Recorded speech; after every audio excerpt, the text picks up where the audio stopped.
Buenas, ¿cómo les va? ¿Me escuchan?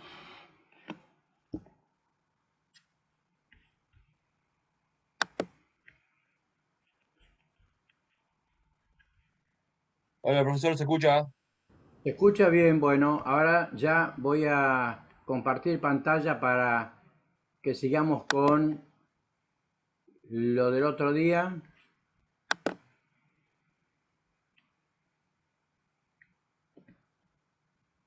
Ahí está. Bien. Bueno, a ver cuántos estudiantes tenemos en este momento. Bueno, 12 participantes. Me excluyo yo, quedan 11.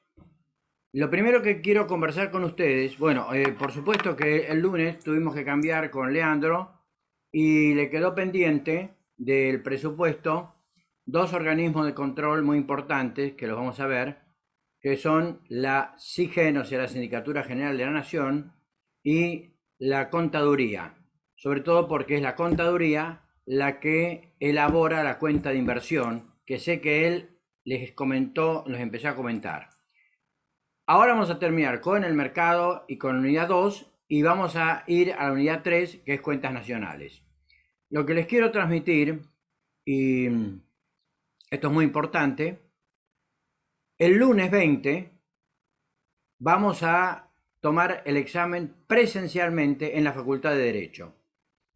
O sea, a partir de las 16 o de las 17, según yo estimo que si son unos 10, 11, pero tal vez puedan venir más, una buena hora para empezar serían las 4, las 16, porque yo normalmente salgo de tribunales a las 3, a las 15. Entonces sí tengo un margen de tiempo como para comer alguna cosita por ahí, por la zona donde está la Defensoría y ya irme para la Facultad de Derecho. Vamos a tomarles, si son muchos, les tomamos de a 3 o les tomamos de a 2, pero va a ser presencial. Ustedes van a ser evaluados por Leandro y por mí. Y luego de esa nota ya se va a dar por cumplido el primer parcial. Si no pueden presentarse el lunes, se presentan en el recuperatorio. De todos modos, lo que voy a preguntar es esencialmente lo que hemos dado acá. ¿Alguna pregunta? Sí, profe, ¿cuándo nos confirmaría bien el horario? ¿O lo hace a través del centro estudiantes? No, no, no, yo se lo confirmo ya. Ya se lo confirmo. Perfecto. ¿Eh? O sea, como estoy esta semana de turno a cargo de las 4 defensorías de juicio y de violencia familiar, la semana que viene ya no tengo ningún inconveniente. O sea, para que los evaluemos tranquilamente y los podamos conversar, vamos a arrancar a las 16 horas. Yo hablé con el doctor Mariano Vegue, que es el secretario de Extensión, y va a preparar un aula porque obviamente que tenemos que tener el protocolo sanitario y con los respectivos barbijos y la distancia que hay que mantener, como para que podamos hablar y examinarlos a ustedes en forma total y absolutamente libre, como si estuviéramos ya casi superando todo. De hecho, yo ya tengo las 2 vacunas, así que muchos también las tienen. No, no tenemos que tener temores, pero eso no quiere decir que no nos cuidemos. Es muy importante que entendamos esto. Por eso van a estar lo suficientemente distantes como para que no tener que hablar a través de un barbijo, porque no se puede expresar, no podemos librar el pensamiento y sobre todo es como una especie de atadura que no permite que podamos dialogar. Así que vamos a tener la distancia correspondiente como para poder hablar. ¿Alguna otra pregunta? Cada examen puede durar aproximadamente unos 15 minutos, 15, 20 minutos. Por lo tanto, yo estimo que si son individuales y se presentan los 10, 11 que están acá, pues más o menos en 3 horas vamos a terminar. Si son más, entonces les tomaríamos día 2 o día 3, con las distancias correspondientes. ¿Alguna pregunta?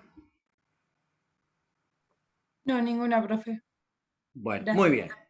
No, por favor. Bueno, Doctor, ¿preparamos sí. tema? Mire, si son pocos, yo no tengo ningún inconveniente en que ustedes arranquen con un tema. Si son varios, porque esta cursada tenía 70 inscriptos. Ahora hay muchos que no han venido a ninguna clase y resulta que una de esas, por ahí, a las 16 horas, llego a la facultad con Leandro y nos encontramos con que hay 30 o 40. Entonces ya la cuestión es complicada porque no podemos tomar más allá de las 9, 9 y media. Todo depende de cuántos sean los que se van a presentar.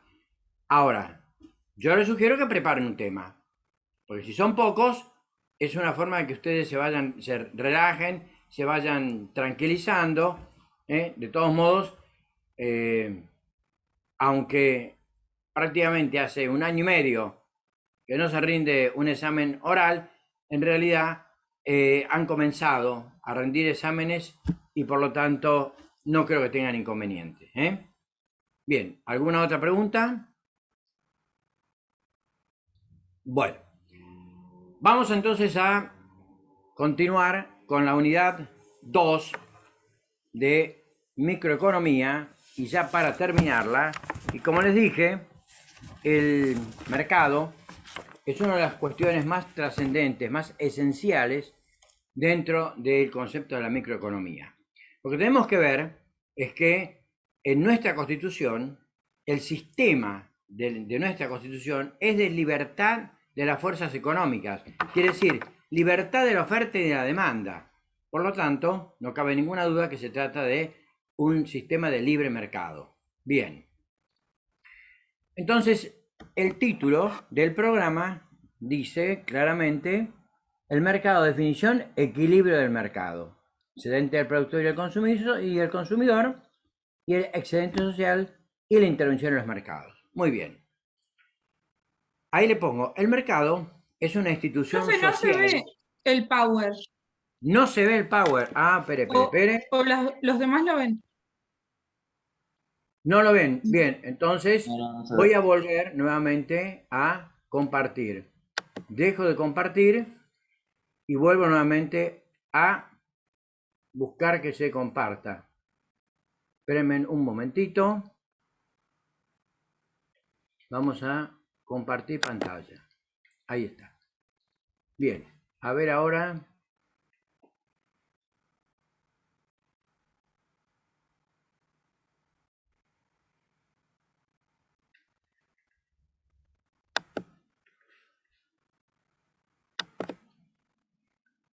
¿Ahí se ve? Sí, ahí se ve, profe. Bien, excelente. Cualquier pregunta, cualquier duda, me interrumpen.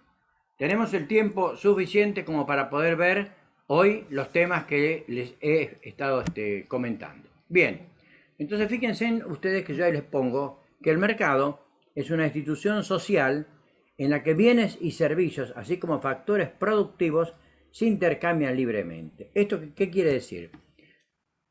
Imagínense ustedes que están haciendo zapping en la televisión y aparecen algunos de esos pueblos de la Francia medieval o de Italia, donde llegaba el domingo y entonces en la plaza, que por eso se llamaba mercado y de ahí viene el nombre, se concentraba la gente que iba a vender y a comprar.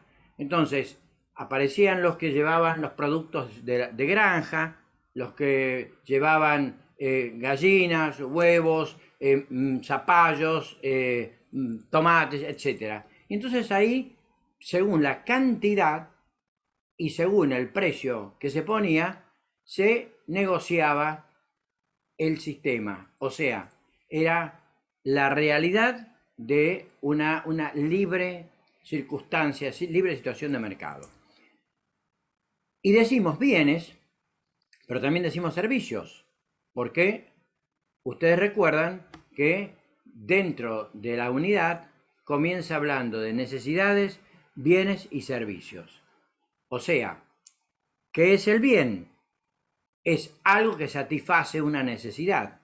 La necesidad es la carencia de algo y la necesidad de tener que satisfacerla ¿con qué? Con un bien o un servicio. El bien es aquello apto y útil para satisfacer una necesidad. Y el servicio, sin ser un elemento material como es el bien, también satisface un servicio. Por ejemplo, el caso de una institución médica, usted llega a una sala de guardia de una clínica o un hospital, se siente mal y entonces le dan una pastilla, un comprimido, por ejemplo, para que nivele la presión arterial. Pero también se intercambian los factores productivos. Quiere decir que, según el mercado de trabajo, depende de la demanda y de la oferta de trabajo para que se intercambien estos factores productivos. También el capital depende de las posibilidades que exista para que quien tiene un dinero haga una inversión y reciba como resultado el interés correspondiente a esa inversión. El que ofrece su trabajo recibe como resultado el salario que es mínimo vital y móvil en el concepto del artículo 14 bis de la Constitución Nacional. Muy bien. Entonces decimos tipos y formas. Esto se refiere a las características del mercado. Entonces, el mercado puede ser perfecto o imperfecto. El mercado es perfecto cuando es homogéneo, es decir, todos los bienes son iguales. Por ejemplo, usted va caminando por la Rambla de Mar del Plata y usted ve que abajo hay una feria donde todos los negocios que están ahí venden las mismas remeras, las medias, venden jogging, carteras, encuentran algunos somalíes que venden fantasías. O sea, entre ellos, espérenme que voy a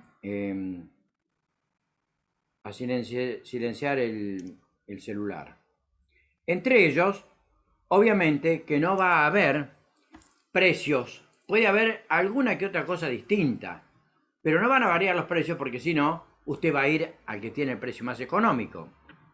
Por lo tanto, todos los que venden ahí venden prácticamente lo mismo. Es transparente porque todos conocen la cantidad y el precio.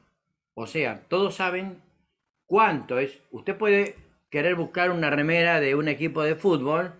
Usted le gusta ahora el Paris Saint-Germain porque está jugando Messi. Y entonces va a una tiendita y no lo tiene. Va a la otra y no lo tiene. Va a la otra y lo encuentra. Puede variar el precio o puede variar el bien. Pero el precio varía muy infinitésimamente. Y el bien encontró el jogging o la camiseta que usted estaba buscando. Y luego, no hay preferencias. O sea, todos pueden comprar y vender a cualquiera. Pero el mercado no es perfecto. En realidad, el mercado es imperfecto. Porque le falta alguna o todas las características del mercado perfecto. Por lo tanto, en primer lugar, esas características nos sirven para poder entender que hay dos tipos de mercado. Uno solo que ofrece o varios que son grandes y pocos. Cuando es uno solo el que ofrece, hablamos de un monopolio. Tal vez alguno recuerde que en la época que llegó a la presidencia, yo lo llamo así, el innombrable riojano, precisamente el país tenía empresas del Estado. Existía Entel, Empresa Nacional de Teléfonos, y era monopólica.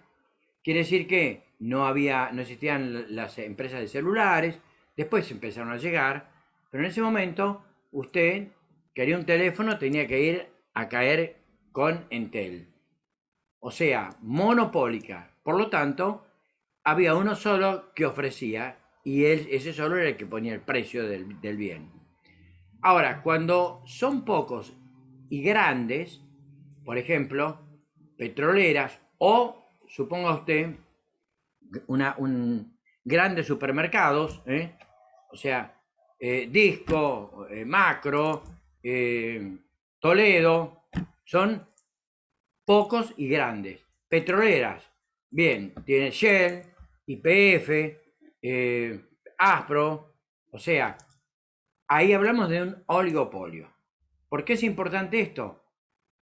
Porque cuando hablamos de un oligopolio, prácticamente, y aumenta la nafta, la diferencia del precio que tiene Shell a que tiene YPF es ínfimo. Porque si no, insisto, todo el mundo iría a cargar nafta a uno o a otro. Por lo tanto, se ponen de acuerdo. Hay una interdependencia de las empresas, en el caso de las petroleras, del precio al que van a vender la nafta. Bien. Entonces, esos son los tipos y formas. Ahora, la clasificación es cuando tenemos un mercado de competencia perfecta o un mercado de competencia imperfecta. La competencia perfecta es cuando el mercado fija el precio, o sea, libre juego de la oferta y la demanda. Por ejemplo, ¿a qué se debe que usted diga, yo pensé que después de las elecciones iba a aumentar el dólar? Lo que pasa es que la gente fue cauta y esperó. Si todo el mundo se vuelca a comprar dólares, el precio del dólar se dispara. Si la gente es cauta y se queda y espera, entonces el dólar tiende a bajar, porque no hay demanda. Y esto es una ley económica fundamental, que lo acabamos de ver en la clase pasada. Cuando baja el precio, aumenta la demanda. Pero normalmente cuando el bien es escaso, si aumenta la demanda, va a aumentar el precio. Entonces, este juego así de libertad le permite a usted comprender que en una competencia perfecta el mercado fija el precio. Ahora, en realidad, lo que existe es una competencia imperfecta. O sea, el mercado es imperfecto. La oferta es la que fija el precio. Y hay diferenciación del producto. Eso es en la realidad cómo suceden las cosas. Bien, vamos a continuar ahora para avanzar ¿A qué se sobre... refiere ahí diferenciación del producto? El tercer punto ahí. Claro, cuando dice hay diferenciación del producto, porque no todos los bienes son iguales. O sea, usted va a comprar un jogging y va a encontrar uno que dice, generalmente, si va a comprar una marca, la va a pagar muy cara. Pero si no, una cosa es que compre Adidas, otra cosa es que compre Nike, otra cosa es que compre, a ver qué otra marca le puedo decir, Sport Argentin, por decirle algo. O sea, no todos los productos son iguales. Ahí está, y la diferenciación del producto hace que haya pequeñas variaciones del precio. ¿Me expliqué? Sí, perfecto, profesor. Muy bien. Ustedes me paran y me preguntan todo lo que sea necesario aclarar o comprender. Bien. Vamos a el otro cuadro que continúa ahora. Equilibrio del mercado. Vamos a ver, excedente del consumidor y del productor. O sea, fíjense ustedes que si agarran un libro de economía, van a encontrar gráficos de acá, gráficos de allá. Lo importante es esto. El equilibrio del mercado se da en la competencia perfecta cuando se cruza la curva de la oferta y la curva de la demanda. Es decir, suponga usted, yo se lo voy a tratar de graficar rápidamente en una hoja y entonces usted lo va a ver enseguida y lo va a ver claramente. Mire,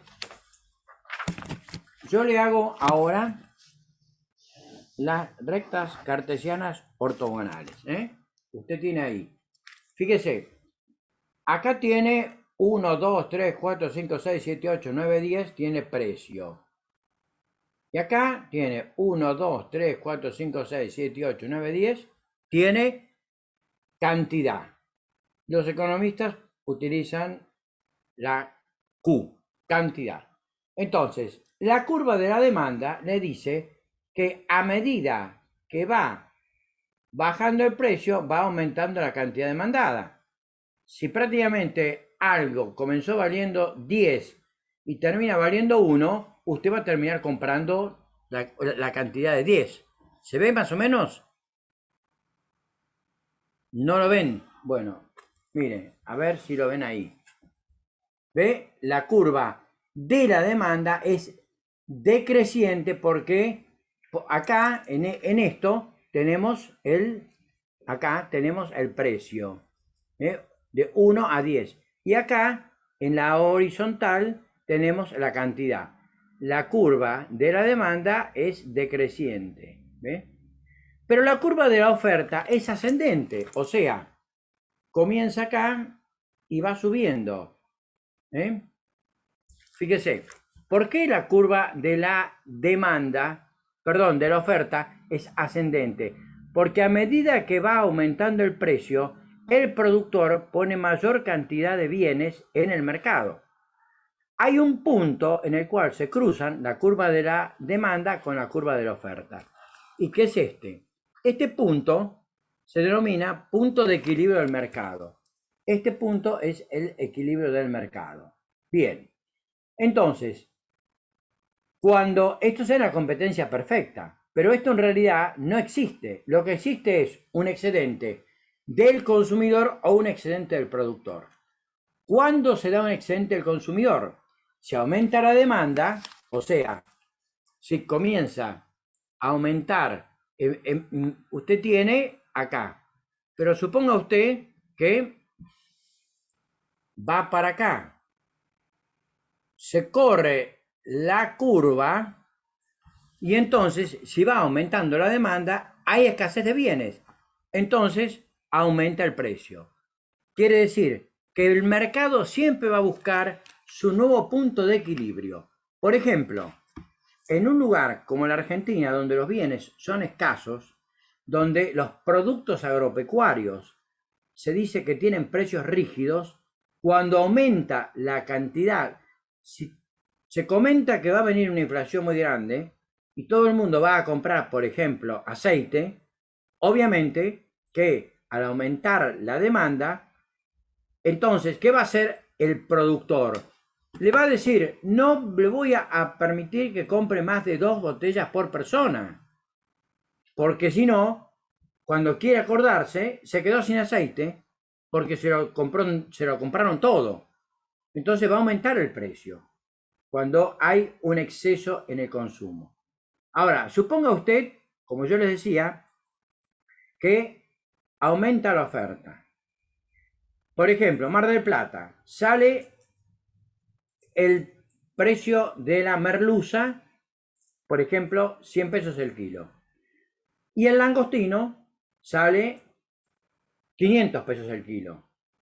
Suponga usted que se presume que va a venir, van a traer las lanchitas amarillas, más o menos unos 40 kilos de langostino. Pero resulta que agarraron un cardumen impresionante y en vez de 40 kilos trajeron 80 kilos. Entonces no van a poder vender a 500 pesos el kilo de langostino. Van a tener que bajar el precio porque si no se van a quedar con cajas y cajas de langostinos.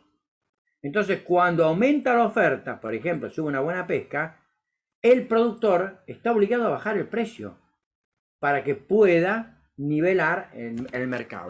Y eso sería acá, o sea, se corre la curva de la oferta y se corre porque el mercado busca su nuevo equilibrio.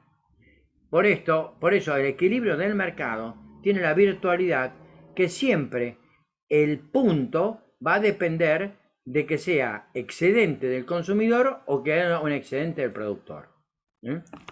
Bien. Ahora tenemos un excedente más, que es el excedente social. O sea, suponga usted que usted es marquero y le gusta tomar Coca-Cola.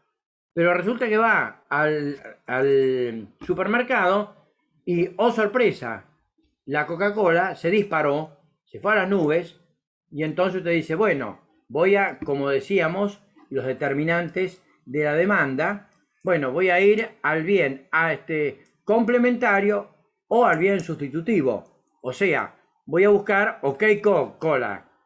No, también está caro. Bueno, termino con el sobrecito de jugo en polvo para hacer 1 litro de jugo y ya no tomo ni Coca-Cola ni OK Cola.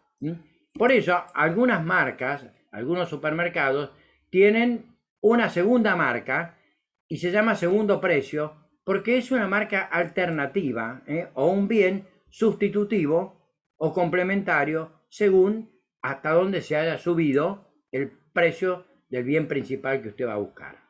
Bien, o sea, la publicidad y las marcas también desplazan la curva de la demanda. Muy bien. Vamos ahora al supuesto que continúa, que creo que es el último, que es la intervención en los mercados. Efectivamente. Bien. Fíjese, ahí le pongo, en la historia de la economía ha sido el Estado quien ha intervenido alternando en mayor o menor forma. Cuando hablamos de la economía clásica, recuerden que hablamos de Adam Smith y de su obra en 1776, La riqueza de las naciones. A partir de Adam Smith se sostenía que la economía se ajustaba por sí sola. Los franceses decían, laissez-faire, laissez-passer, le monde va de lui-même. Dejar correr, dejar pasar, que el mundo se cuidará de sí mismo, que no se meta el Estado, porque además el Estado era la monarquía. Estamos hablando de una situación en la que el que controlaba todo era el Estado. Bueno, basta, no queremos saber nada, queremos la libertad económica. Porque en aquella época comenzó el movimiento de lo que se conoce como ese movimiento libertario, donde no solamente empezó a haber libertad política, libertad civil, libertad religiosa, sino también existía libertad económica. Y esa libertad económica, el paladín de esa libertad económica es Adam Smith. Y prendió en muchos países de nuestro país, prende con Manuel Belgrano, prende con Mariano Moreno, con su representación de los hacendados, va aprendiendo poco a poco con los gobiernos que continúan, y por eso se habla del liberalismo económico. Y esto es muy importante, el liberalismo económico no es malo, es malo y es pésima la forma en la que se llevó a la práctica. Por eso hay como una especie de temor, de cuidado hacia el liberalismo. ¿Qué quiere decir? ¿Que cada uno hace lo que quiere? No, quiere decir que no se asfixia la actividad privada. Si el Estado se entromete demasiado, sucede lo que sucedió acá en la pandemia. Y entonces sucede lo que sucedió el domingo. Es decir, se cayó toda la economía, fundieron empresas que la persona lo había heredado de su padre de su abuelo. Entonces, esa libertad económica no se puede asfixiar. El Estado no se puede hacer cargo de todo, porque entonces avanza sobre la actividad privada y no se puede desarrollar, no puede generar productividad, porque usted tiene acá un Estado perverso que con una presión fiscal impresionante que le saca cada vez más y hace asistencialismo con una cantidad de planes que no conducen a nada, porque en realidad esos planes son tan limitados que, además de todo, han destruido la cultura del trabajo. Por lo tanto, el liberalismo no es una mala doctrina. Hay que verla en el momento histórico que apareció y hay que verla en el momento actual. Frente a eso, entonces, que decía que la economía se ajustaba por sí sola, con los mecanismos como la flexibilidad de los precios y los salarios, el mercado restablecería la prosperidad. Y decían, la economía clásica, las recesiones solo van a ser esporádicas. O sea, el ciclo económico, que es cuando usted tiene,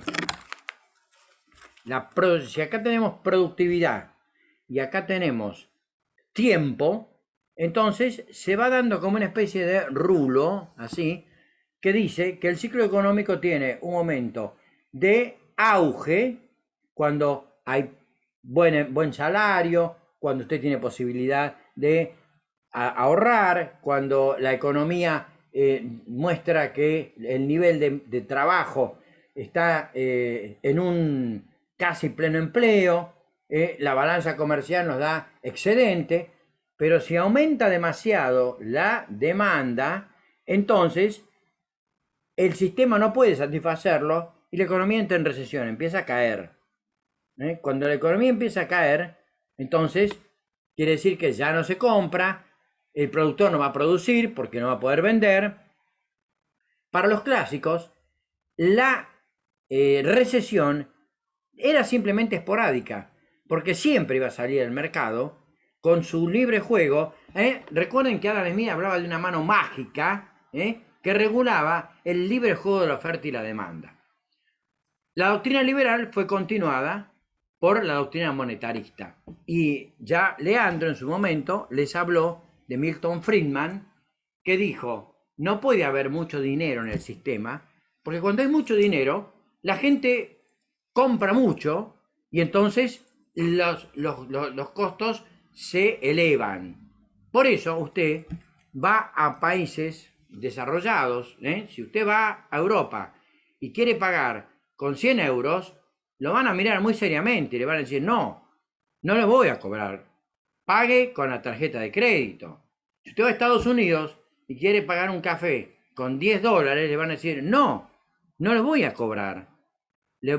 Págueme, pero vale 0,75 centavos de dólar el café, no importa, páguelo con la tarjeta, porque no hay dinero en el sistema para no generar que la oferta monetaria produzca una alza en los precios. Por eso los monetaristas, ya lo vamos a ver en la segunda parte del curso, dicen que la inflación es un fenómeno monetario. Bien. Frente a eso se elevan los keynesianos y a partir de John Maynard Keynes, con su teoría general en 1936, sostuvieron que el Estado tenía que intervenir. Claro, tenía que intervenir porque había quebrado la Bolsa de Valores de Nueva York, la actividad privada estaba totalmente muerta, prácticamente habían cerrado en Estados Unidos 40.000 establecimientos, se había despedido una cantidad tremenda de gente y el Estado tenía que hacer lo que no podía hacer la actividad privada. Una vez que empezó a revertirse esto, es decir, cuando empezó a funcionar la economía nuevamente, el Estado da un paso al costado y ya vuelve a permitir que haya actividad privada. Por eso, en los países desarrollados, el Estado se ocupa de las funciones esenciales, la educación, la justicia y la seguridad. Y lo demás lo deja a la actividad privada. Fíjense ustedes que nosotros en la Argentina, el único que emite dinero es el Banco Central de la República Argentina. Pero en los Estados Unidos, la que emite dinero es la Reserva Federal y es privada, no es del Estado. Ciertos comentarios y estudios que se han hecho dicen que una de las razones por las cuales fue asesinado John Fitzgerald Kennedy era porque quería estatizar la Reserva Federal. Y eso iba en contra de los intereses económicos fuertísimos que existen en los Estados Unidos. Bien, entonces, para los keynesianos, mediante políticas monetaria y fiscal, con el aumento del gasto público, se iba a combatir la depresión económica y el desempleo. Pero insisto, eso en ese momento. Una vez, el modelo keynesiano es un modelo de coyuntura. Es para esa circunstancia donde la economía está en el piso. Pero una vez que la economía comienza a reflotar, después vamos a ver que existen efectos llamados el multiplicador y el acelerador, que son dos derivados de del tipo de inversión, según sea la inversión autónoma o según sea la inversión inducida, autónoma del ingreso disponible o inducida del ingreso disponible, vamos a tener distintos análisis de cómo se mueve el modelo económico. Modelo que existe, que reitero, no existe en Argentina. ¿Por qué? nuestro presidente no sabe cuál es el modelo. Y a tal punto es complicada la cosa que hoy me enteré de una cantidad impresionante de ministros y de funcionarios que han presentado su renuncia. O sea, estamos en una situación muy compleja, muy complicada, y no sabemos, y yo les puedo asegurar que nadie tiene la lámpara mágica para saber qué puede suceder después de las elecciones de noviembre de este año. Porque ya las PASO dieron la respuesta del electorado a cómo se manejaron las cosas. Entonces, hagamos una lectura tranquila y serena, pero lo que yo sí debo decir, y lo digo de corazón, me satisface profundamente que fue el libre, impecable y excelente orden de la democracia lo que se dio el domingo. El pueblo de la República Argentina votó, se votó limpiamente, se votó en una forma absolutamente en paz, sin inconvenientes, y tuvo que aceptar el oficialismo que ha manejado mal las cosas. Por lo tanto, fíjense la importancia que tiene el sufragio para llevar adelante un país. Esto es muy importante y fíjense cómo vincula la economía con el derecho, porque el ejercicio del sufragio hizo que los mercados no se enloquecieran, se quedaron tranquilos. El dólar no se movió, no aumentó los precios de nada, todo fue muy cauto, todo estuvo a la expectativa. Los mercados esperaron a ver qué pasaba. Por eso es muy importante que el Estado entienda que no se debe olvidar que no puede pretender controlar el mercado, porque existe algo que es muy importante y está en el artículo 42. Existe la libertad de elección o soberanía del consumidor. Yo se los voy a preguntar, chicos, el artículo 42 de la Constitución Nacional, y el que anticipa o el que avisa no traiciona, porque el único artículo que habla del mercado en la Constitución Nacional es el artículo 42 de los derechos del consumidor, defensa del derecho del consumidor. Eso es lo más importante de esta unidad de microeconomía. Entendamos que, fíjese, todos los usuarios y consumidores de bienes y servicios tienen derecho en su relación de consumo a la protección de, y lo primero que dice, de la salud. Y la salud no fue debidamente protegida. Acá por unas cuestiones de sentimiento político exclusivo, se le dijo a Estados Unidos, no queremos la Pfizer, no la queremos que nos la regalen. Y sin embargo, eso determinó que hasta que se pudiera recibir las otras dosis, se siguieron computando muertes. Entonces, es muy significativo comprender y entender lo que significa la soberanía que tiene el consumidor. Yo no voy a comprar lo que me quieran imponer, sino lo que puedo y lo que necesito. Bien. Con esto terminamos la unidad 2 y pasamos a la unidad 3. Dejamos entonces y vamos a compartir el otro esquema gráfico. Vamos a compartir pantalla. Doctor, Sí. ¿puedo hacer una acotación a lo que usted dijo? Usted puede hacer todas las consideraciones que considere, puede estar en desacuerdo conmigo. Yo lo único que les comento es que mientras fundamentemos todo dentro del modelo económico y financiero de la Constitución Nacional, está perfecto. Pero usted puede tener todas las opiniones que quiera. Dígame. Perfecto. No, el tema es el siguiente, es sobre el tema de la Reserva Federal. Sí. Usted habló de que, bueno, de que es una de las posibles situaciones por las que Kennedy fue asesinada, ¿no?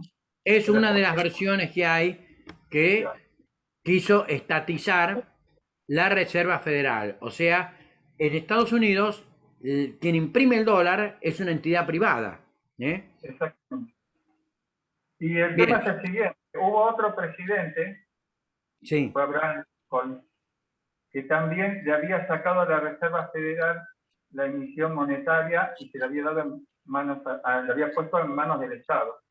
sí, Y también fue asesinado. exactamente. Usted me está hablando de Abraham Lincoln. Exactamente, Abraham Lincoln, perdón. No, creí que Tal había dicho el cual. nombre. Son tres los Y presidentes de los Estados Unidos asesinados: McKinley, Abraham Lincoln y John Fitzgerald Kennedy. Y lo que usted dice es perfecto, es así, efectivamente. hay un hecho muy curioso que vio que el avión presidencial es una extensión de la Casa Blanca, ¿no? Exactamente. No estaba muerto todavía clínicamente John Fitzgerald Kennedy cuando Lyndon Johnson juraba en el avión. Muy bien, Ayos. Exactamente. Pero hay una cosa que también es muy, muy llamativa, de que mientras el cadáver de Kennedy todavía estaba tibio, y antes de bajar de ese avión, Lyndon Johnson hizo un decreto por el cual la emisión monetaria pasaba nuevamente al Banco, a la Reserva Federal. Bueno, yo eso no lo sabía. No pudo esperar. Es un dato muy interesante que usted me da, porque es obvio de que ya estaba todo preparado por Kennedy para sacarle al poder económico de las entidades privadas es eso que era un coto de casa fundamental. Y obviamente es tan fuerte el poder económico que había incidido sobre el vicepresidente que, como usted muy bien dice, para poder emitir ese decreto, primero tuvo que jurar como presidente. Y a su vez ni siquiera permitió que esto fuera tratado por el Congreso, directamente fue un decreto. Mire usted, yo eso no conocía ese detalle. Antes de bajar del avión, ya está, cuando bajaron del avión ya estaba hecho el decreto. Claro, Estaba... lo que sí fue un comentario generalizado que él juró, claro, él juró en el avión antes de que se diera formalmente, desde el punto de vista médico, la defunción del presidente Kennedy. Fíjese, no hubo un golpe de Estado, no se revolucionó nada, todo fue normal, insólitamente normal, pero el país que tiene las fuerzas armadas más poderosas del mundo, porque es la OTAN juntamente con Gran Bretaña, no se mete nunca a gobernar. Y nosotros tenemos un país que en medio siglo tuvo 5 golpes de Estado. Entonces es muy difícil así. Me duele aceptarlo, pero son un modelo de democracia. Fíjese usted lo que significa ser un congresista de los Estados Unidos. Cada congresista es un futuro presidenciable, es un candidato a la presidencia. Y a nosotros nos da vergüenza quienes integran la Cámara de Diputados y de Senadores. Entonces, ¿por qué es importante el sufragio? Porque tenemos que pensar, como decía muy bien la doctrina clásica, que los gobernantes, decía Ezequiel Martínez Estrada, que el país sea gobernado por los más capaces, los mejores y los hombres más honestos y honorables. Mire qué difícil que es esto, ¿eh? Pero es así. Queremos sentir que quienes tienen nuestro voto están recibiendo más que un voto, están recibiendo la confianza de que depositamos en ellos que podemos salir adelante. Porque somos un país que no tiene por qué seguir condenado a la incertidumbre, y no es esto un coto de casa del partido que finalmente gana las elecciones. Bueno, este tipo de diálogo es el que vamos a tener en el examen. Porque lo que yo quiero es ver el mensaje de ustedes, si se receptó ese mensaje.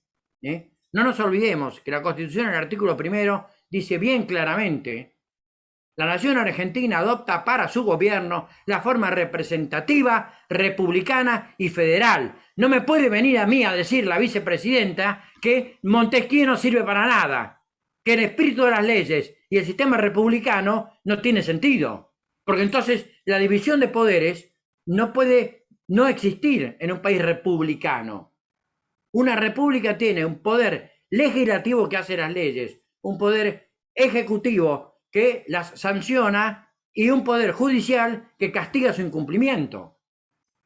Y si no entendemos que un país tiene que estar en el ámbito de la división de poderes, estamos echando por tierra todo lo que se habló desde Locke, Montesquieu, Voltaire, Rousseau y todos los enciclopedistas. Se terminó la monarquía. Yo no digo que no funcione en otros países, pero son países que han decidido que el monarca, como en Gran Bretaña, sea una figura, porque el que gobierna es el Parlamento, y de la elección de los británicos surge el primer ministro, sea laborista o sea conservador, pero lo elige el pueblo. Y la monarquía es simplemente una ficción. Bueno, hay mucho para conversar sobre esto. Vamos a continuar porque si no, nos vamos a quedar sin el tiempo que yo necesito. Bien, vamos a la unidad número 3, o sea, vamos a entrar en macroeconomía. Bien. Entonces, vamos a compartir, vamos a salir de acá y vamos a compartir pantalla. Muy bien. Ahí vamos a la unidad número 3. Bien. Ahí está. ¿Se ve que dice cuentas nacionales?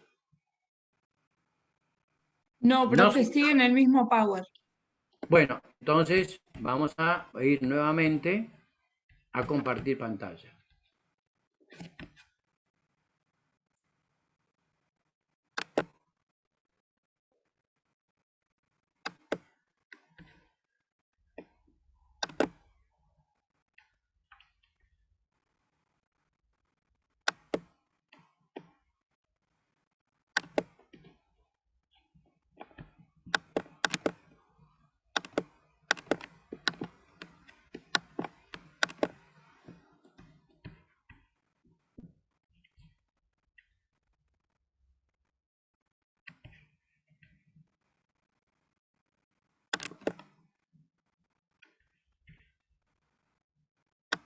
Bueno, ahí se ve.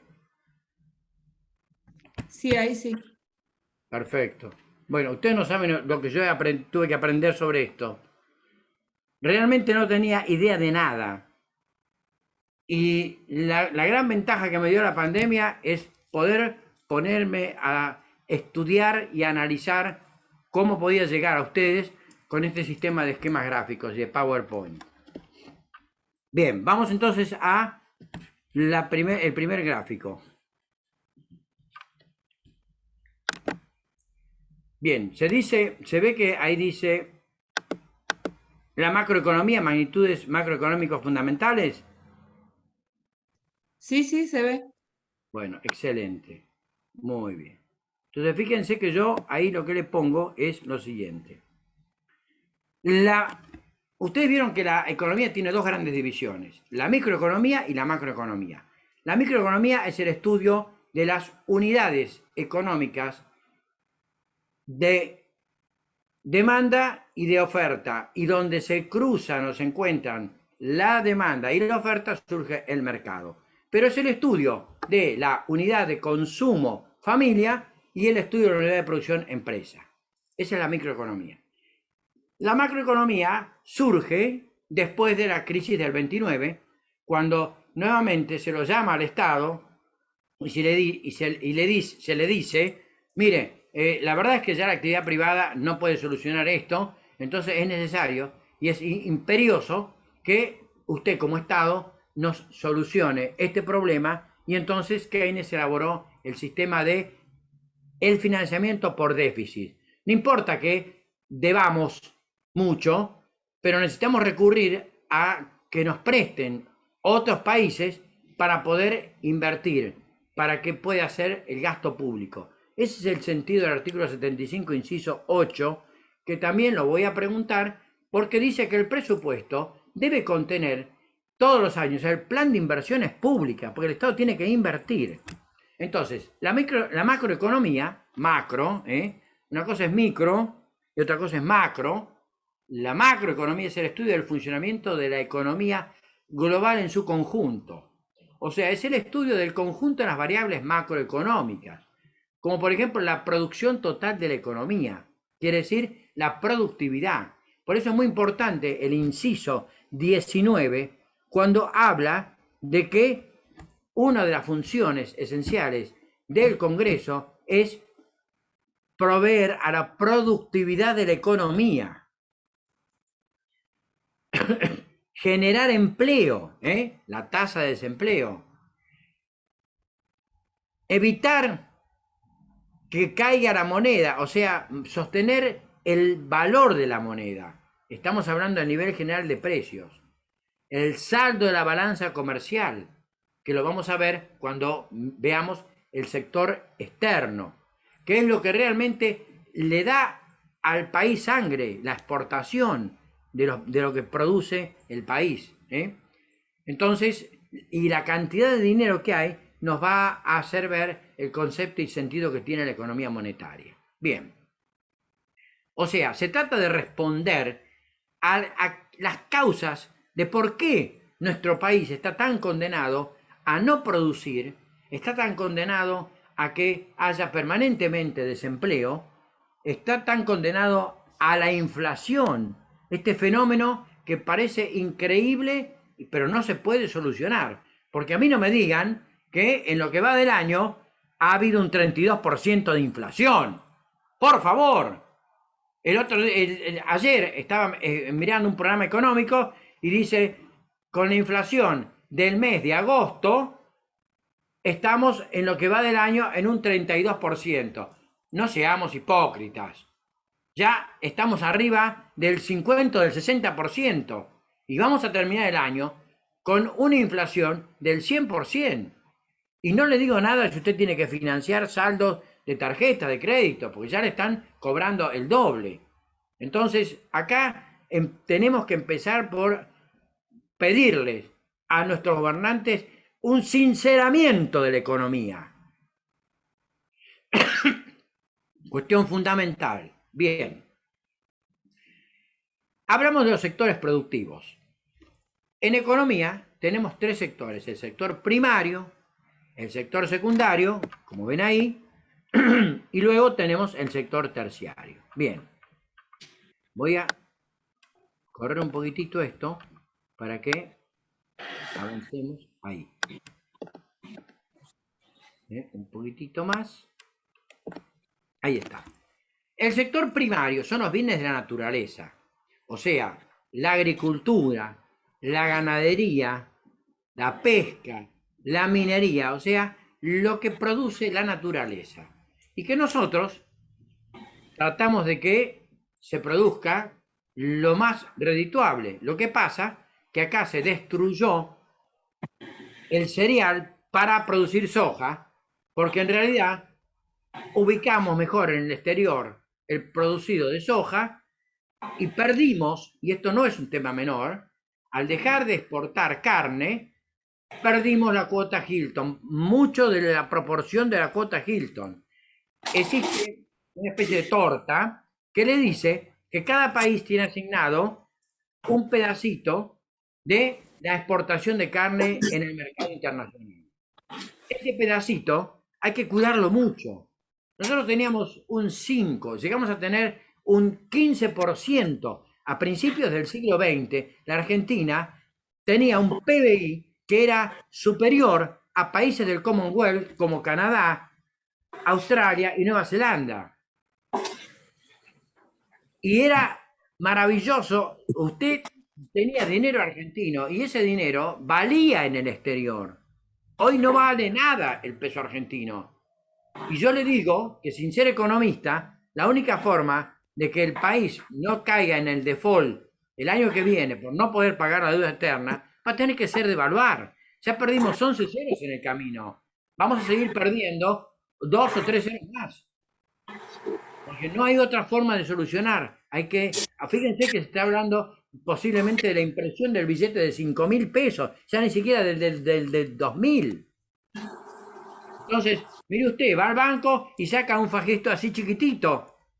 Y ese fajito así chiquitito, de 10 billetes de 1.000, son 10.000 pesos. Entonces, cuando se sigue imprimiendo moneda, se sigue generando inflación. Bueno, el segundo sector es el sector secundario, es el de la industria. O sea, es cuando se transforma la materia prima. Por ejemplo, no es lo mismo que nosotros exportemos un container lleno de merluza que exportemos un container con unos frasquitos donde diga, por ejemplo, merluza en aceite con morrones y especies. Porque ya ahí hay un proceso, y ese proceso, ya les voy anticipando, que va generando una palabra muy importante. Cuando logramos que el sector primario, la materia prima, pase al sector secundario, que es la industria, nace un fenómeno económico que se llama valor agregado. Y ese valor agregado es lo que hace que el producto tenga mucho más valor, obviamente, porque hay una serie de intermediación en la cadena productiva. Y finalmente tenemos el sector terciario, que es el de los servicios públicos.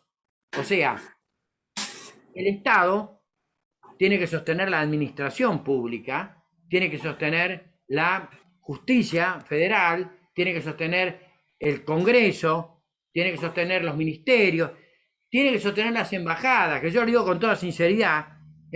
Empecemos por pensar que hay muchos países que no tiene sentido que tengan una embajada, sobre todo países de África. Entonces, con tener un par de embajadores itinerantes, empezamos a reducir el gasto de todo el servicio exterior de la nación. Entonces, usted tiene servicios públicos, hospitales, universidad, que tiene que seguir siendo gratuita y libre, y tiene servicios privados. O sea, usted tiene clínicas que ofrecen la salud privada y la tiene que pagar. Hay universidades, yo doy en la Universidad Atlántida, que es una universidad privada, y entonces tiene la posibilidad, el que vive en Dolores o en Mar de Ajó, de no tener que venir a Mar del Plata o ir a La Plata y tener una universidad privada dentro de su ciudad. Y también existe el transporte privado.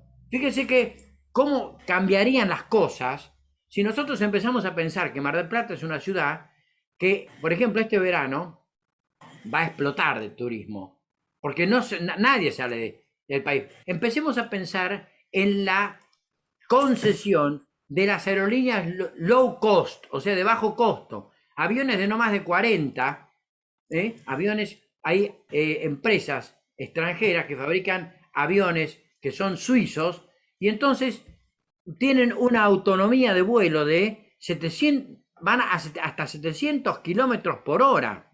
Quiere decir que usted tendría Buenos Aires, Mar del Plata en media hora, y con el precio, simplemente de lo que puede llegar a salir un poquitito, pero muy poquitito más que una venida en un colectivo. Y llega en media hora, está en Mar del Plata. Entonces, todos los feriados largos, la gente vendría y se volvería, y Mar del Plata se comienza a reactivar. Eso es pensar con un criterio de inversión lógico. Bien, vamos a continuar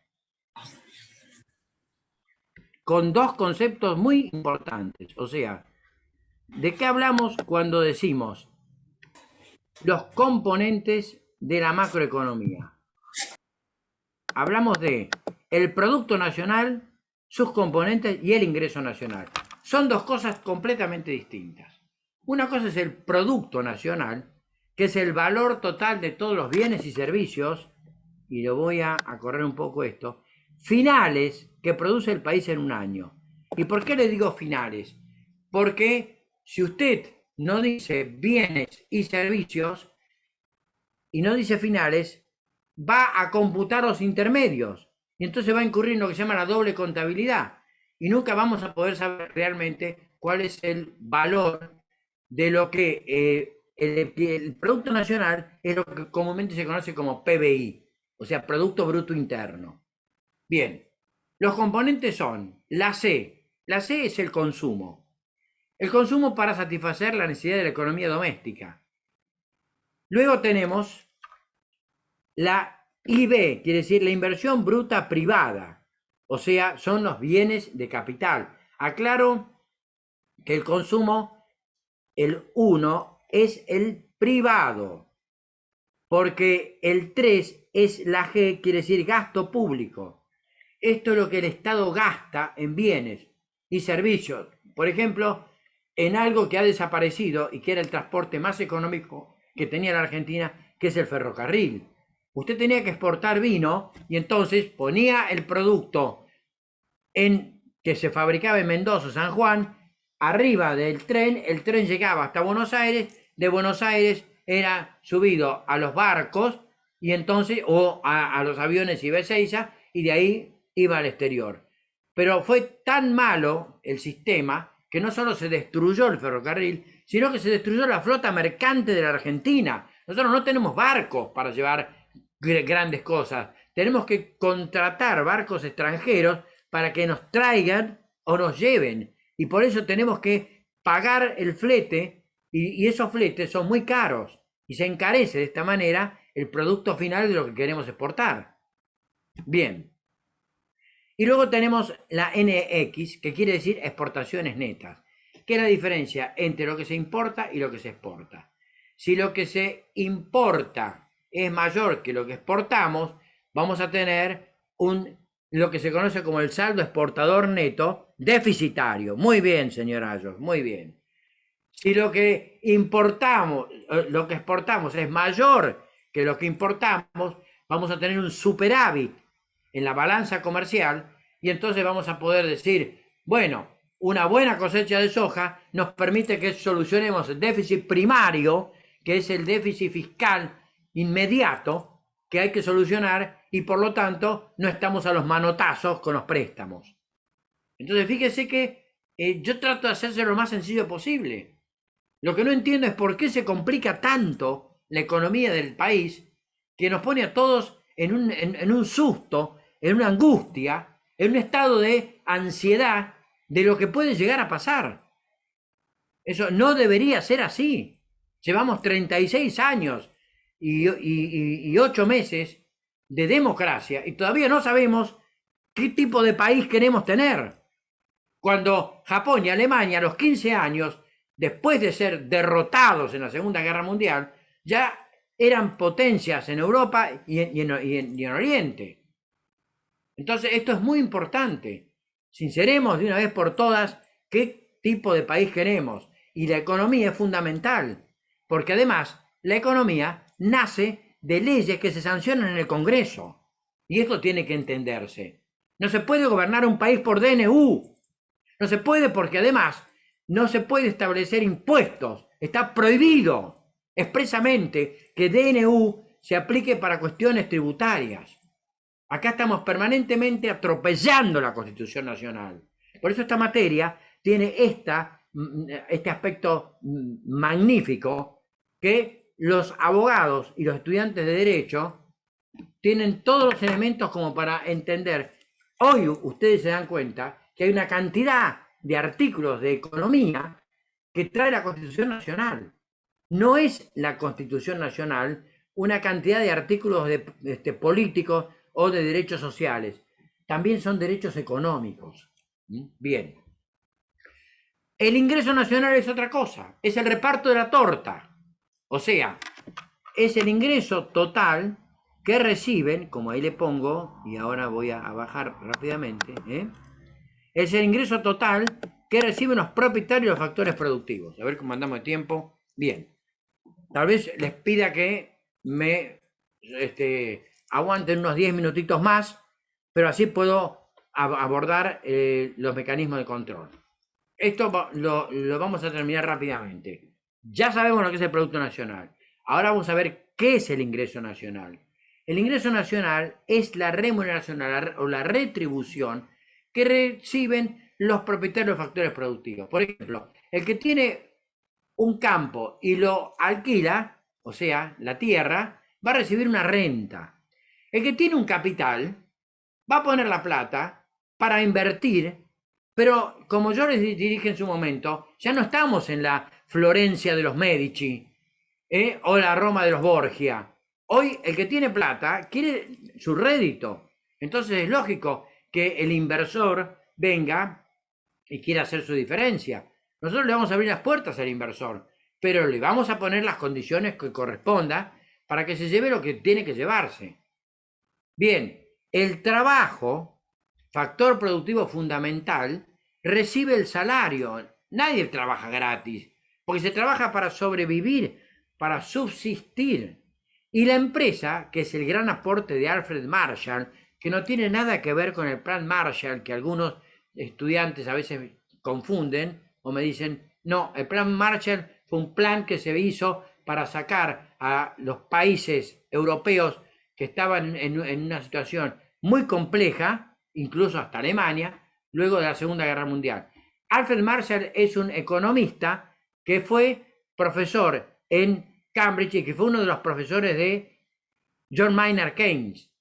Y dijo, en la época de Adam Smith había 3 factores productivos: tierra, capital y trabajo. Y él incorporó un cuarto factor productivo, que es la empresa. Y esa empresa tiene que darle un beneficio. El propietario de una empresa, si usted quiere poner una pyme que fabrique kiwi, entonces usted tiene que tener la posibilidad de recibir el beneficio correspondiente, porque está además poniendo un capital, está poniendo trabajadores, está comprando materia prima para producir, lo mismo que si usted tiene una cervecería artesanal, entonces usted debe recibir el beneficio.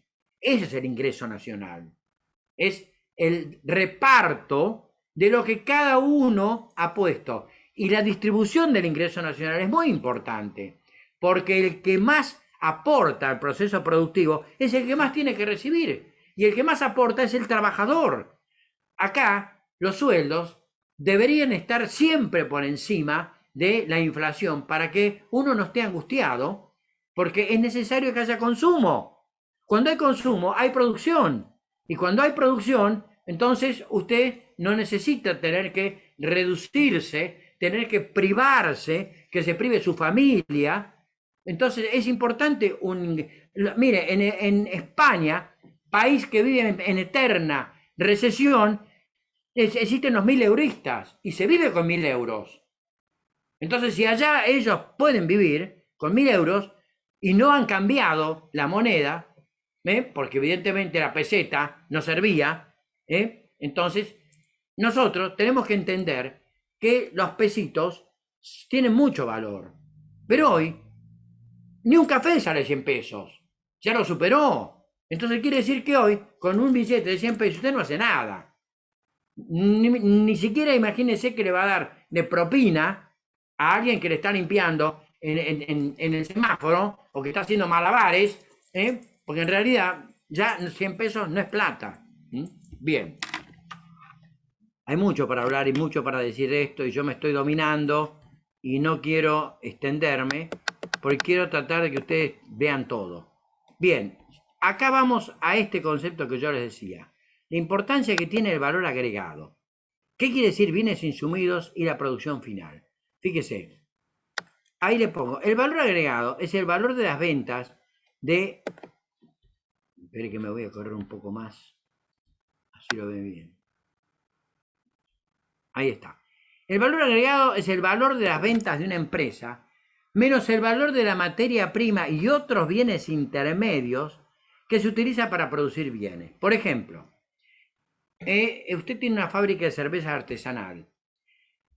Usted va a tener que necesitar la malta para producir. Entonces ese es un bien intermedio, un insumo, que va a utilizar para producir la famosa pinta o la honey final. Entonces, el valor de las ventas de una empresa menos el valor de la materia prima que utiliza para producir ese bien, es el valor agregado. Por ejemplo, ¿cuál sería el valor agregado en una bicicleta? el producto final es la bicicleta terminada. El valor agregado es todo lo que se va trabajando para lograr eso, ¿eh? Roberto Ayos se recibió de abogado y yo lo felicito. Muy bien, doctor Ayos, ya está. Olvídese ya, ahora empieza el verdadero desafío. Entonces va a comprarse un escritorio a un lindo escritorio de quebracho a una mueblería. Bien, entonces lo que tiene que pensar Ayos es que ese escritorio empezó siendo un árbol de quebracho de visiones. Cuando se cortó, se subió arriba de un catamarán y ese catamarán llega hasta el puerto de Buenos Aires. Cuando llega, lo bajan el tronco ese, lo llevan a un aserradero, lo van cortando en el aserradero y luego de que ya lo cortaron, lo mandan a una fábrica de muebles. Ahí aparece el que le pone los herrajes, entonces le va a poner las manijas, va a aparecer el que le pone la laca, que lo va a pintar, va a aparecer el que arma los cajones, la fábrica además tiene no solamente esos trabajadores, sino que tiene que pagar la luz, tiene que pagar el gas, el teléfono, bueno, todo eso le agregó a ese pedazo de quebracho un valor final que le costó a ellos tener la satisfacción de un escritorio de quebracho. No es lo mismo ese escritorio que nosotros exportemos el quebracho en unos containers para que termine al final no viniendo, sino viniendo de China, escritorios que usted compra y que están hechos con madera terciada o aglomerado y que cuando usted si quiere acordar a los 2 años los cajones se le dieron vuelta, no puede sacarlo porque está todo desvencijado. Entonces es preferible tener un buen producto final y nosotros perdimos la industria automotriz, perdimos la industria del mueble, perdimos la industria del calzado, perdimos una cantidad de industria por traer basura, por importar cosas que competían con la industria nacional. Y usted tiene que bajar las barreras aduaneras cuando usted tiene una productividad importante, pero no puede bajar las barreras aduaneras para que entre toda la basura de afuera, porque destruye esa industria primigenia que se va formando. Entonces nos condenaron a un modelo primario de producción agrícola-ganadero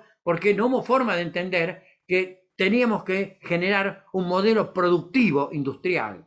Entonces es muy difícil ahora remontar todo lo que se perdió. Eso es lo que nos hizo el modelo rentístico financiero de Martínez de Oz y de Videla. O sea, de dictador que no puedo decir otra cosa más que lo odio a él y a Martínez de Oz, que se revuelven en su tumba, porque comenzaron por destruir el país, y que el turco Menem, que terminó por seguir destruyendo el país, que se siga revolviendo en su tumba, y tuvo la suerte de que lo religieron senador de La Rioja una y otra vez, y eso le permitió tener una impunidad que no se hizo cargo de todo lo que destruyó la industria de la Argentina. Entonces yo lo que trato de transmitirles es no solamente este sentimiento patriótico y nacional, sino también una realidad, la realidad de un país que fuimos perdiendo por no tener la honorabilidad de aceptar que lo que había hecho el anterior había que tratar de lograr lo bueno, lo mejor. No, rompimos y empezamos de cero. Entonces todos los gobiernos en el país son fundacionales. Si no lo hago yo, no sirve. Y así es como estamos en esta encrucijada tan complicada. Bien, los bienes finales son los que no reciben ninguna transformación. Por ejemplo, un auto. A ver cómo andamos. Bueno, ahí estamos. Y los bienes intermedios son los que sufren la transformación, aportando el producto final. Por ejemplo, como digo, las autopartes, usted va caminando por el centro y ve un negocio de computación y dice, insumos de computación. ¿Qué son insumos? Son el mother, es lo que lleva dentro esta notebook, que no está fabricada en Tierra del Fuego, está armada con insumos, porque si acá se me llega a estropear el mother, lo tengo que tirar a la basura, porque ya no hay, nosotros no fabricamos los insumos. Y uno de los insumos más caros que tenemos es el barril de petróleo. Y el barril de crudo, cuando aumenta en el mercado internacional, en países como el nuestro, actúa como un latigazo porque hace que aumente todo. Entonces, el valor agregado y ahí le pongo, representa lo que cada etapa de la producción agrega al bien. Por ejemplo, en la mano de obra, como le decía el caso del escritorio de el doctor Ayos. Bien, fíjese lo que le pongo ahora, qué fuerte y qué importante que es el producto de la cuestión de los términos de intercambio. Mire lo que espere.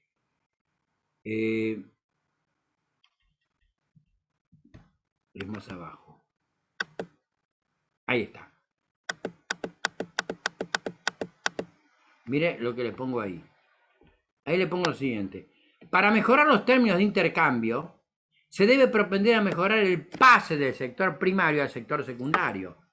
Porque si no, nosotros exportamos materia prima e importamos productos del sector secundario.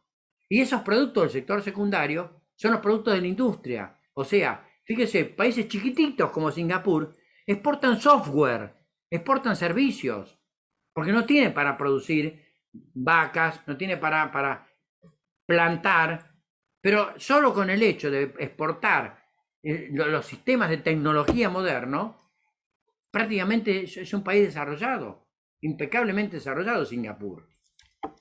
Bien, vamos a el otro cuadro. Vamos acá.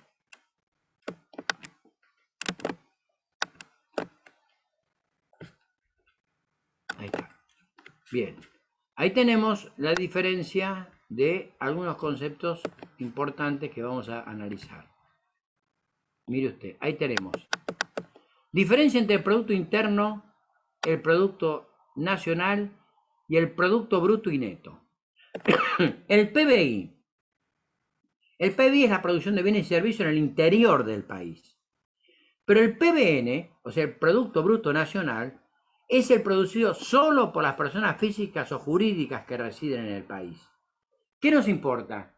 ¿Las personas físicas o jurídicas residentes o nos interesa todo lo que se produce? Nos interesa todo lo que se produce. Por eso se habla del Producto Bruto Interno, o sea, todo lo que se produce en el interior del país. ¿Cuál es la diferencia entre el Producto Bruto Nacional y el Producto Neto Nacional? El Producto Bruto Nacional es, recuerden que había 4 componentes: el consumo privado, el gasto público, que es lo que gasta el Estado, la inversión bruta, o sea, en equipos, y el saldo exportador neto. Pero el producto neto, cuando usted tiene el recibo de sueldo, va a ver que dice, en bruto, todo lo que gana. Pero en neto es lo que le descuentan, o sea, le descuentan la obra social, le descuentan la jubilación, le descuentan ganancias. Entonces, el producto neto nacional es el consumo privado, más el gasto público, más la inversión neta. Porque en realidad, la inversión neta es lo que realmente sucede. Porque hay algo que no debemos olvidar, que sucede con el equipamiento. El equipamiento se va amortizando. Y esa amortización puede ser por depreciación. Usted compró un auto, dio una vuelta a la manzana y ese auto ya perdió el 10% del valor. O sea, se depreció. Pero peor es el caso de la amortización cuando se convierte en obsoleto. Quiere decir, cuando yo empecé a escribir el segundo libro de la historia constitucional, existía la 286, que era un aparato impresionante con un televisor que tenía una salida para atrás.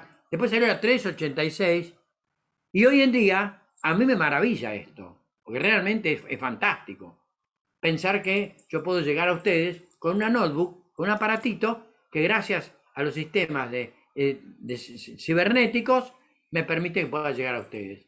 Cuando salió el Windows yo me volví loco, dije, esto es impresionante. Entonces es obvio y evidente que la obsolencia, la pérdida de la utilidad del bien. El bien ya no sirve, ya no le sirve para nada. Por lo tanto, es importante el análisis del concepto de producto neto nacional. Bien, vamos a otro aspecto.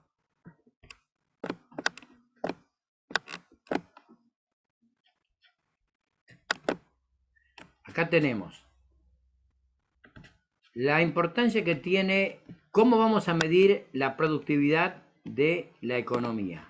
Entonces tenemos acá mediciones del PBI a precios constantes, corrientes, a costo de factores y de mercado. Mire, esto es muy interesante. Y es muy interesante por lo siguiente. Usted va a comprar un plasma y dice, yo quiero saber en realidad cuánto es la cuota que voy a pagar. Y en realidad a usted no le están diciendo la verdad, porque el precio constante o real no cuenta un efecto fundamental, que es el del crecimiento de los precios. En cambio, a precio corriente o nominal se cuenta el efecto del crecimiento del precio. Pero lo que realmente es interesante es la medición a costo de factores y a precios de mercado. Imagínese usted que tiene el celular adentro de la fábrica. El celular adentro de la fábrica tiene un precio, o sea, el precio del bien antes de salir de la fábrica, que lo que tiene es el costo de los factores productivos para hacer el celular. Pero cuando el celular salió de la fábrica y entra en el mercado, aparece un personaje con un hacha bien grande que se la pegó en la cabeza y que se llama Estado, y que le dice, a partir de ahora, usted y yo somos socios, le guste o no le guste. Entonces, lo liquida con lo que se llaman los impuestos indirectos. Quiere decir que ahí aparece el IVA, el 21% del IVA, aparecen los impuestos internos. Entonces usted, que le gusta tomar un vinito, se encuentra con una estampillita arriba que le dice que el 50% del valor de ese Cabernet Sauvignon que a usted le gusta tomar es impuesto. Entonces nos sacan por todos lados. El Estado nos saca permanentemente. Bien. Vamos a ir ahora. Ahí está. Antiguamente, como dice la Constitución y vimos en su momento, el artículo 75, inciso 2, dice que hay contribuciones directas e indirectas. Las contribuciones directas en la época de la Constitución del 53 eran las que aplicaban las provincias y la indirecta la que aplicaba el Estado. Bien, las provincias tuvieron que negociar con el Estado para que hubiera unidad nacional. Hoy en día, ya el concepto de impuesto directo o indirecto no es si es de la provincia o es del Estado, sino es cuál es trasladable. Y los impuestos indirectos son los que se pueden trasladar, como por ejemplo el IVA. O sea, si yo soy empresario y pago, en primer lugar no pago el 21%, sino que puedo llegar a pagar el 18%, pero cuando me presento a hacer la declaración jurada, yo digo, tengo crédito fiscal. Entonces, con ese crédito fiscal que tengo, de que pedí recibos por todo lo que compré, pero no di recibo por todo lo que vendí, termina siendo el consumidor final el que va a pagar el IVA. Pero hay otros impuestos que no pueden ser trasladados, que son los impuestos a la renta. El caso de ganancias.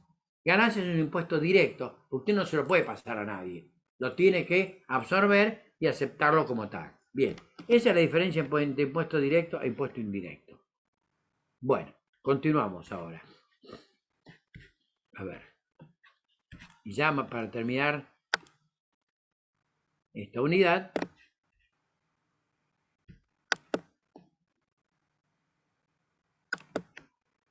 acá bajamos.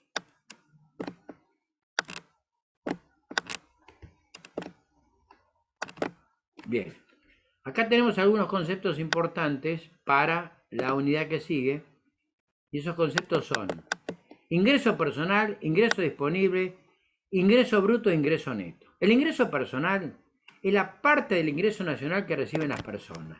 O sea, recuerden que el ingreso nacional es la remuneración que recibe cada uno de los factores de la producción. Bien, el trabajo recibe un ingreso. Entonces, esa remuneración que recibe del ingreso nacional las personas es el ingreso personal. En cambio, el ingreso disponible es bueno, se lo iba a mostrar, pero lo dejé por ahí. El ingreso disponible es el ingreso personal que cada uno recibe, menos los impuestos directos más las transferencias que se reciben del Estado. Por ejemplo, usted tiene un recibo de sueldo y en ese recibo de sueldo le dice, el ingreso personal son tantos pesos, pero a muchos le descuentan del recibo de sueldo, le descuentan impuestos, o sea, ganancias, le descuentan la obra social, le descuentan la jubilación, pero además le dan algunas transferencias, como por ejemplo asignaciones, el seguro de desempleo, etc. Bien, ese es el ingreso disponible, el sueldo de bolsillo. ¿Cuánto es lo que a usted le quedó de plata una vez que le hicieron todas las deducciones y los agregados correspondientes? Luego tenemos el ingreso bruto, o sea, es el ingreso sin deducciones.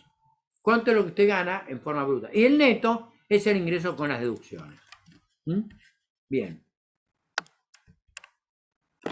Y ya ahí, con eso, hemos terminado la unidad 3, o sea, cuentas nacionales. Bien. Quiero decirles dos palabritas y ya terminamos acá, o sea, le robo unos 7, 8 minutos, porque vamos a hablar de esos dos organismos que no pudo hablar Leandro, que son la SIGEN, que ejerce el control interno del presupuesto, y la Contaduría General de la Nación, que es la que elabora la cuenta de inversión. Bien, voy a ir a compartir pantalla.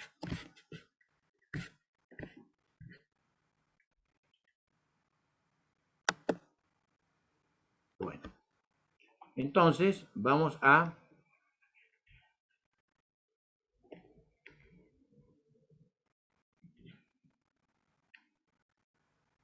Acá está.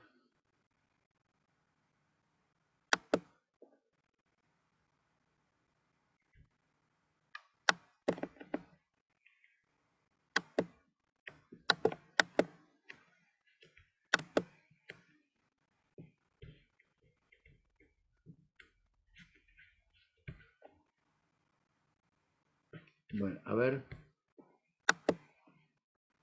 Bien. ¿Se lee que dice control del presupuesto? Sí, se lee, profe. Bien. Fíjense en ustedes. Dentro de las etapas del presupuesto, o sea, hay 4 etapas en el presupuesto que les dijo Leandro. La preparación del presupuesto, la recaudación, los gastos y finalmente, lo más importante, es el control. O sea, a ver, dígame usted en qué gastó la plata que me hizo recaudar y que me dijo que le tenía que dar señor Julio Devido o señor Jaime para hacer obras públicas. A ver, dígame, ¿en qué se gastó el dinero? ¿Por qué tenemos un rojo tan grande? Entonces, la cuarta etapa es la del control y rendición de cuentas, que consiste en controlar el cumplimiento de los actos de gestión.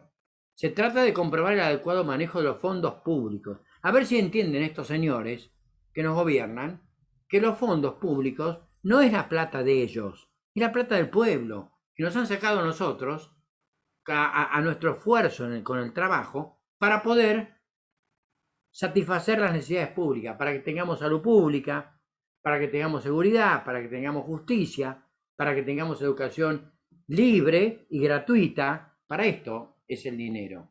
Bien.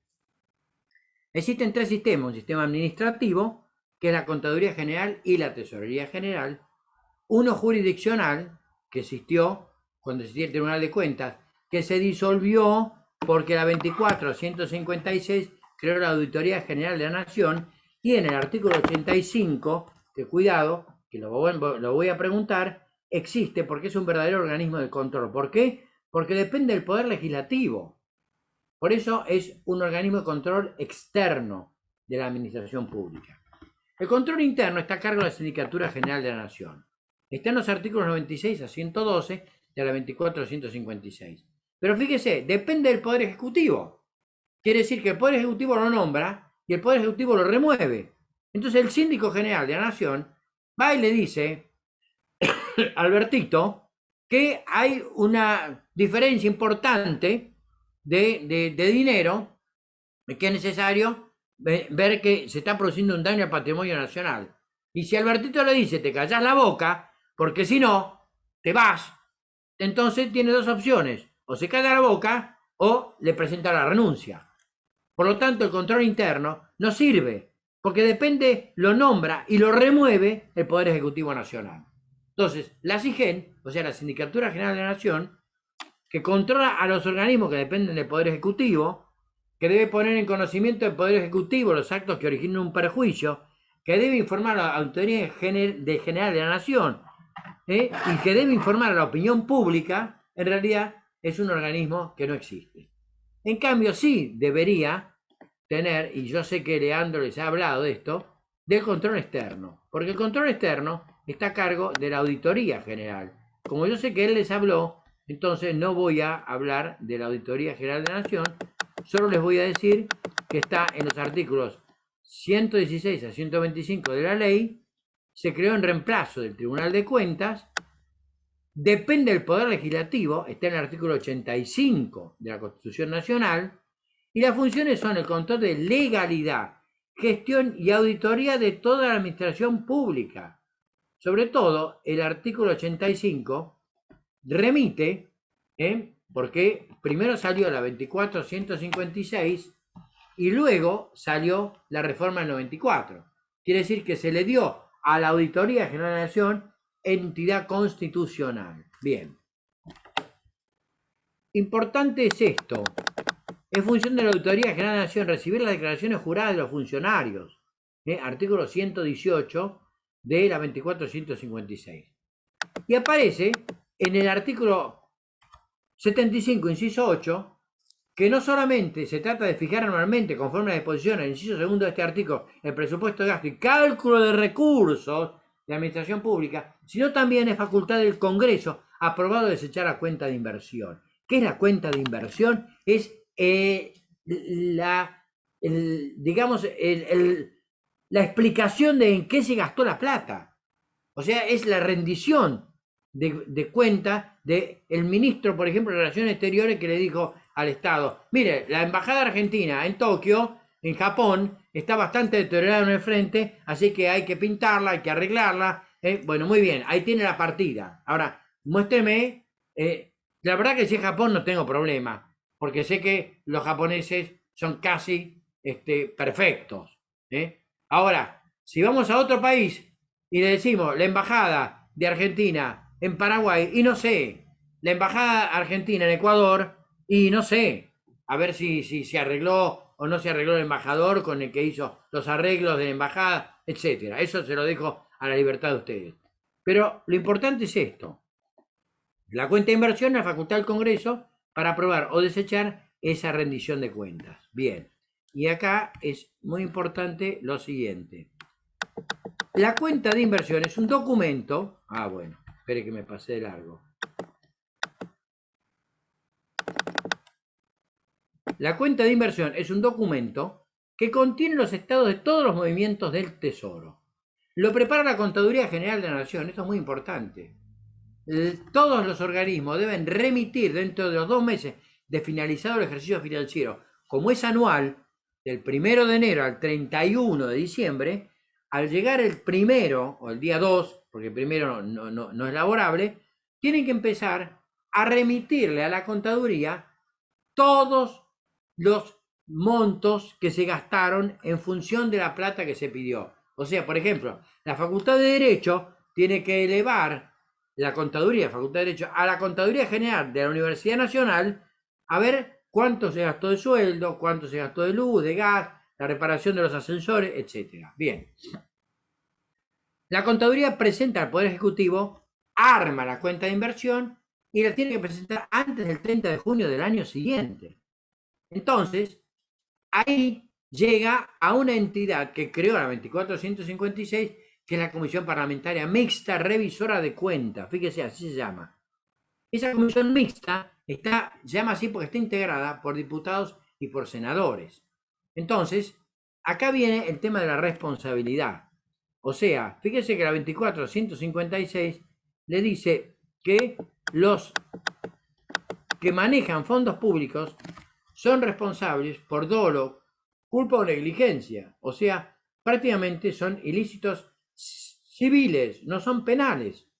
Luego, la acción para hacer efectiva la responsabilidad patrimonial prescribe los plazos fijados por el Código Civil. Quiere decir que, como es una responsabilidad extracontractual, a los 2 años, si no se revisó y no se hizo la cuenta de inversión, usted se llevó la diferencia que quiso y ya no es responsable de nada. Entonces, el problema es el control de los fondos públicos. Tiene que ser más aceitado, tiene que ser más rápido y más efectivo para que se sepa si el funcionario que recibió ese dinero lo utilizó para lo cual fue solicitado o pedido. Bien, con esto hemos terminado. Les he pedido un poquitito de paciencia y se los agradezco muchísimo, que me han permitido unos 20 minutos más, y es lo que vamos a preguntar. O sea, las unidades 1, 2 y 3, la 9 y la 10. De esto vamos a tratar este primer parcial. Luego, en el segundo parcial, vamos a ver las otras unidades, pero acá tuvimos un lunes feriado, otro lunes yo tuve una reunión de defensores públicos y lamentablemente no pude recuperar esa clase porque no había forma de conversar con ustedes para recuperar. Vamos a tratar, si es necesario, conversar con todos ustedes, que otro día podemos reforzar si hay que reforzar alguna clase más. Pero por lo menos con esto, vayamos al examen. Con la Constitución Nacional y la 2456. O sea, los principios del presupuesto, cómo se tramita el presupuesto en la Cámara de Diputados, porque entra por la Cámara de Diputados, que es el artículo 52, qué es el derecho de veto que tiene el presidente, en el artículo 80, etc. Todas estas cosas son las que vamos a preguntar el próximo lunes 20 a las 16 horas. Los convoco a la Facultad de Derecho para que dialoguemos. Y ustedes tienen toda la posibilidad de dar sus opiniones sobre lo que hemos visto. Sobre todo la unidad primera, que es la introductoria, que tiene varias cuestiones muy interesantes. Bueno, chicos, a estudiar, que todos tenemos que estudiar. Yo sigo escribiendo el manual de modelo económico y financiero para una Argentina estancada, porque así se llama. Me duele decirlo, pero estamos en un estancamiento muy serio y muy grave. Entonces me ocurrió un buen título para ese libro. Les deseo que tengan un buen fin de semana, un buen resto de semana. Estudien y nos vemos el día lunes. Un gusto. Chao, profe, gracias. Hasta luego. Chao, profe. Hasta luego. Gracias. Hasta luego. Saludos.